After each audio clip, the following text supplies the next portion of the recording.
नमस्कार दोस्तों, मैं हूं अतुल सिंह। स्वागत है आपका इन्वेस्ट कर लो भाई चैनल में।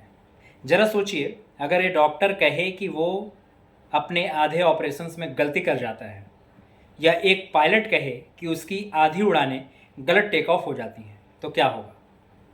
पर शेयर बाजार में ऐसा होता है। एक निवेशक कई बार गलत होकर भी अमीर बन जाता है। यही शेयर बाजार की सबसे बड़ी सच्चाई है। यहाँ 100% सही होना जरूरी नहीं है, बल्कि पीटर लिंच जैसे दिग्गज निवेशक भी मानते हैं, अगर आप 10 में से 6 बार सही हैं तो भी आप सफल हैं। स्मॉल कैप्स की चमक और धोखा, आइए जानते हैं इसके बारे में। स्मॉल कैप्स का जादू, छोटे शेयर जिनमें बड़ा मुनाफा दिखता है। बुल मार्केट में सबके दाम उड़ते हैं, लोग कहते हैं ये तो लाइफ चेंजिंग मौका है और क्या चाहिए। लेकिन क्रैश आते ही वही शेयर आधे हो जाते हैं। 2005 से 2007, 2009 से 2010, 2015 से 2017 और हाल ही में 2022 से 2025 के एग्जाम्पल।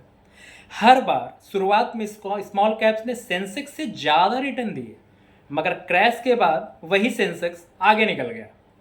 होना ही था। सिर्फ चमक देखकर स्मॉल कैप्स में ब्लाइंड फेथ रखना खतरनाक है। Small caps versus Sensex ratio क्या है? यह रेशियो यह बताता है कि स्मॉल कैप्स महंगे हैं या सस्ते। रेशियो अगर बढ़ता है तो लोग ज़्यादा रिस्क ले रहे हैं, रेशियो घटता है तो लोग सेफ्टी की तरफ जा रहे हैं। लॉन्ग टर्म एवरेज 0.46 को यार्डस्टिक बताया जाता है। जब रेशियो इससे नीचे चला जाता है तब अच्छे स्मॉल कैप्स खरीदने का सही मौका हो सकता है। क्यों धोखा खाते हैं निवेशक? सब कुछ अच्छा दिखता है उसके बाद भी धोखा क्यों? स्मॉल कैप्स कंपनियों में निवेश करने के पहले कुछ जानकारी ध्यान में रखनी चाहिए। पहली है, वहाँ पर गवर्नेंस इश्यूज होते हैं, सस्टेनेबिलिटी की कमी होती है और अर्निंग एक्सपेक्टेशंस मिस करना उनके लिए कोई बड़ी बात नहीं होती। बट इन्वेस्टर्स की साइकोलॉजी, लालच और डर। कोई छोटा फार्मा स्टॉक 3 साल में 10 गुना हो गया, सब लोग खरीदने दौड़े। रिजल्ट मिस हुआ और शेयर आधे दाम पर आ गया। तो फंडामेंटल्स को नज़रअंदाज करके सिर्फ भीड़ का पीछा करने का सोच काफ़ी नुकसानदायक हो सकता है। यूएस मार्केट से भी हम कुछ सबक सीख सकते हैं। अमेरिका में भी यही हुआ। 2000 में टॉप 5 स्टॉक्स और स्मॉल कैप बराबरी पर थे। 2025 में टॉप 5 स्टॉक्स का मार्केट कैप स्मॉल कैप से 5 गुना ज़्यादा है। क्यों? क्योंकि take boom like Apple, Meta, Nvidia, alphabet, इनकी वजह से। रसल 2000 इंडेक्स ने S&P 500 से काफ़ी कम रिटर्न दिए। तो मोरल ऑफ द स्टोरी क्या है? हमेशा ये जरूरी नहीं कि छोटे शेयर बड़े शेयरों को हरा ही लें। तो भारत का रास्ता क्या होना चाहिए और निवेशकों की रणनीति क्या होना चाहिए?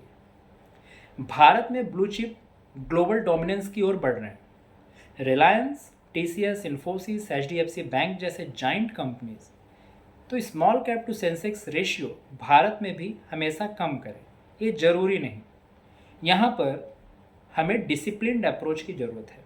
लाइक चीप वैल्यूएशंस पर स्मॉल कैप खरीदो। ओवर हीटेड होने पर पोर्टफोलियो को रीबैलेंस करना बहुत ही जरूरी। साथ ही लॉन्ग टर्म पोर्टफोलियो में मिक्स रखो, ब्लू चिप से स्टेबिलिटी और स्मॉल कैप से ग्रोथ। तो पोर्टफोलियो को थाली समझो। बड़ी कंपनियां दाल चावल के समान है, यानी स्टेबल फूड। छोटे शेयर्स मसाले के समान है, यानी टेस्ट बढ़ाने वाले। अगर सिर्फ मसाले खाओगे तो नुकसान होना लाजमी है।